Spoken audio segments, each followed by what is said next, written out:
Okay guys, let's begin. Now, of course, as always, if you want to buy this watch, email me in the description below and I'll give you a discount code. And if the lighting looks different, one of my lights blew up. So I'm on one normal light and two makeshift lighting apparatuses. All right. My lights are actually called, well, I call them crappy. So they're crappy, I guess. That's how you pronounce it properly. That's the brand, but I call them crappy lights. So hopefully this still looks good. And I don't know, I'll probably try to get a new one ASAP. So introducing the SPB203, the brand new Sharp Edge series in black dial. Now, most of the time, you're not going to see that pattern, the beautiful hemp leaf guilloche pattern on that dial. It just looks like a flat black dial until the light hits it there and you see that stunning pattern. So that's why I say it looks like a SARB033. That's why it tricked my wife. She couldn't see the pattern. And I even handed her the watch. I said, this dial is completely different. And she's like, this dial has a pattern on it? And I'm like, yes. She could not see it until I put it in some sort of a light reflecting on it. And then she noticed it. So, very cool effect. Gonna look like a professional dress watch. Black is the color. You know, this watch I said wears a little bit bigger. So hopefully the black shrinks it down to its 39mm size. Now the case shape, of course, is that beautiful sharp edge, brushing on the top, polish on the sides, beautiful sign crown, angular and distinctive. Loving the case on this one, and high polish bezel. All right. So let's check out the movement. We all know it.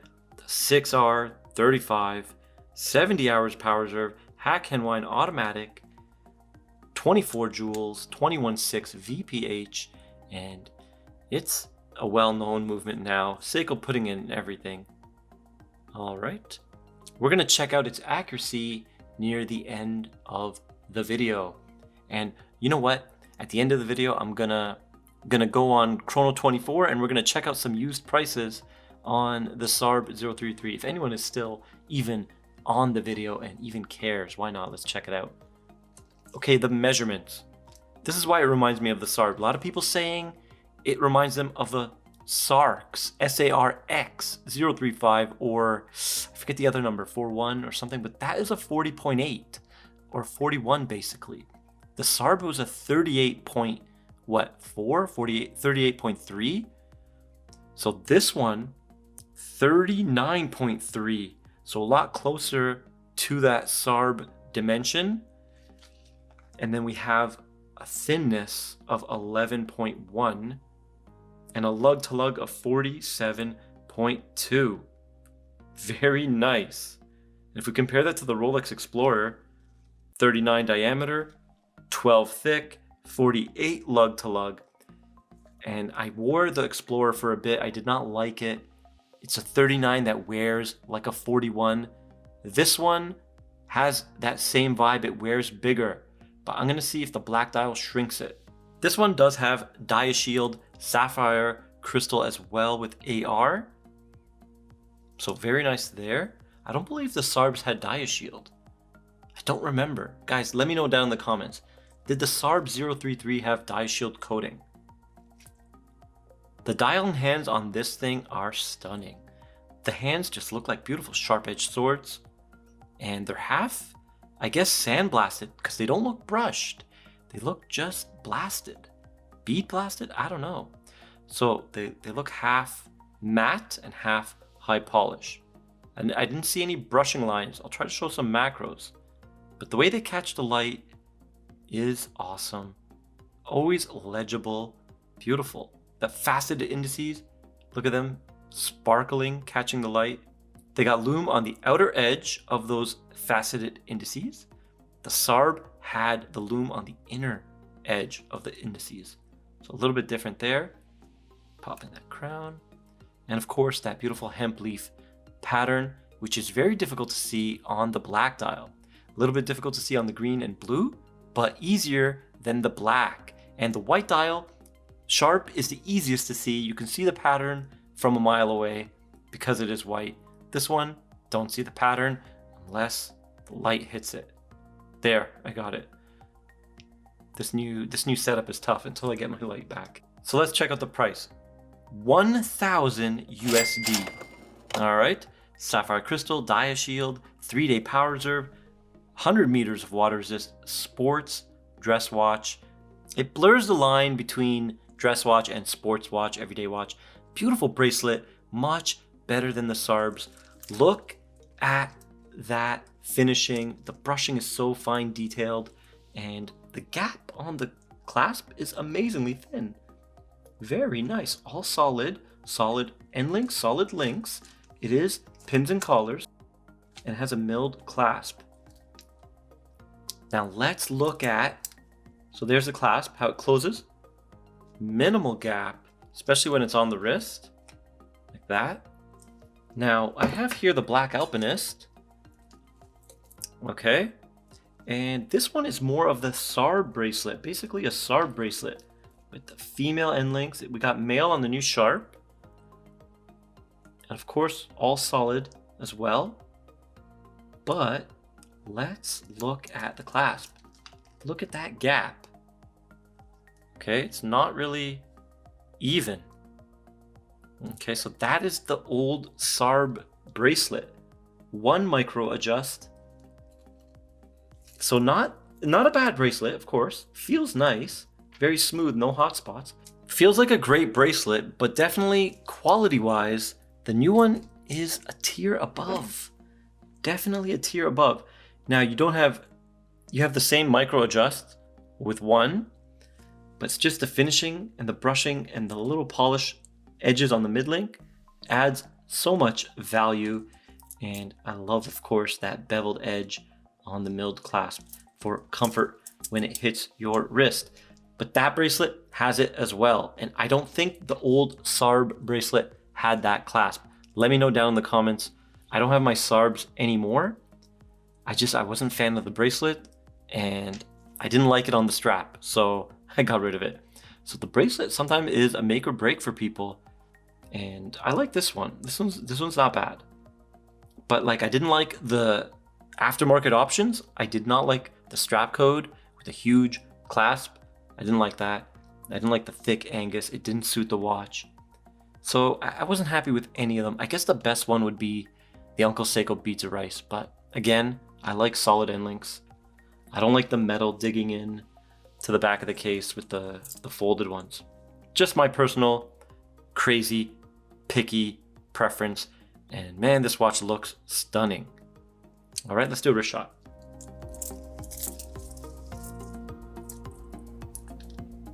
Six and a half inch wrist. Definitely seeing a little bit smaller look with the wearability with the black. Excellent on the wrist, of course. Ultra thin at 11. What a beautiful, stunning watch. This is a great sports everyday dress watch. Definitely a great value. Hard to beat when you just name the specs. It's hard to beat. I think this one will gain popularity over time. Okay, next to the Alpinist. Look at that. 39.5 on the Alpinist, 39.3 on the Sharp Edge. But because the Sharp Edge has those broad, thick lugs, definitely is going to have more presence. Alpinist has more of a taper, rounded, and a little bit of a 3D stepping where it transitions at the end of the brushing to polish transition. So Alpinist wearing smaller, looking smaller. Look at that. All right. This is a great side-by-side, seeing these two together, basically being the exact same size.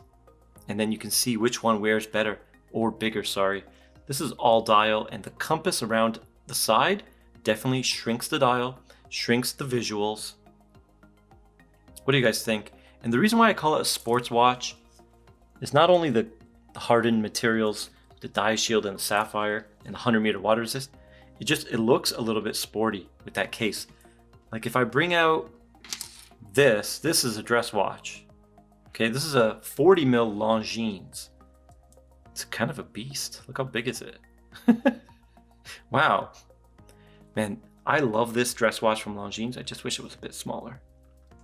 Which is odd because some of their 38s I wish they were a bit bigger. Interesting. So let's check out the weight. 155 with full links, so gonna be ultra comfortable on wrist. Let's check out the time grapher. 0.1 milliseconds in beat error, very nice, 294 amplitude, very strong, but the rate is high, plus 13, plus 12. All right, so this one, a little bit out of spec, but can be easily regulated. Watch my video, guys.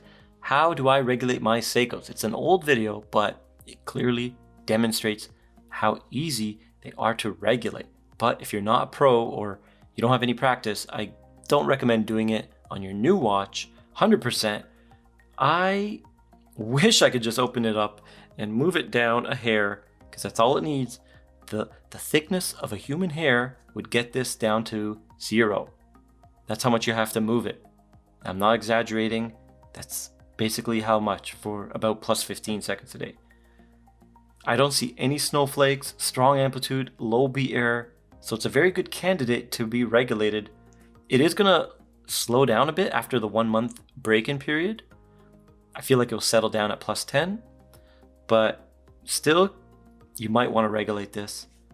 So not the best 6R we've seen, but you know, it is, to be honest, Seiko's low-end movement. It is descendant from the 7000 series made by Dani Seiko Sha. Okay, so let's check out the loom. All right, there's the loom. Of course, very strong Seiko Lumabrite orientation. You got the thicker one at the 12. There you go. Pretty good. Can't complain. Okay guys, here it is under some half lighting, and it is a beautiful, dressy sports watch. I'm a fan of it. I think the black is my favorite sharp edge. The moment I saw it, instantly fell in love with it. This is the one I like. I like the traditional black and white dials when it comes to this type of watch. Of course, the blue and the green, they're beautiful and they're nice to see. But there's just something classical and there's something special about black. Just simple black sports watch or simple black dress watch. All right? So if you like this video, please like, share, and subscribe. And I'll see you in the next one.